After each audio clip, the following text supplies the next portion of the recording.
Hi, we are Team 7182 Mechanical Paradox. I'm Siobhan. I'm Celine. I'm Nathan. And I'm Cece. We are here with the brand new goBilda Strafer chassis. This kit utilizes recently released goBilda Mechanical wheels. We think this kit is going to be extremely helpful for new and returning FDC teams. Let's get started.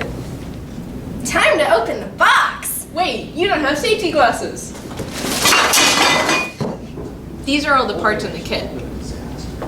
And this is a yellow jacket motor. They are robust enough to last all season, and they have threads on the face for easy and compact mounting. These are the mechanical wheels. They're bearing based and have lots of easy mounting options. Here we have all the structural components needed to build the Strafer chassis, and in this bag we have all of extra hardware and tools. And now, let's go build a robot. It's a new day, and we're here with the newly completed Strafer chassis. It took about 3.5 hours to build and was super easy to assemble, even for a rookie like me.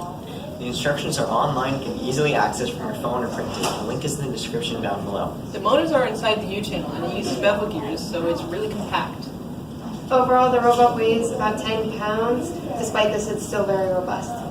We'd like to thank our sponsors, goBilda, for donating this kit. Stay tuned for more videos.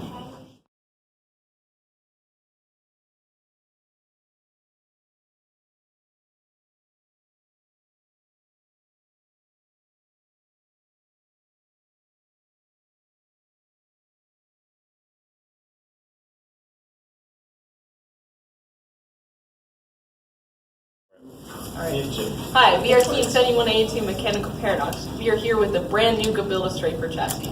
When do we introduce ourselves? Oh yeah, I forgot about that. And I'm Cece. Buddy, we're here with the newly... Oh, I forgot it's a new day. Here, everybody. Overall. Overall. Okay.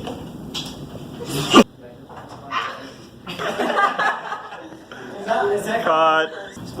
goBilda, go home. goBilda, go!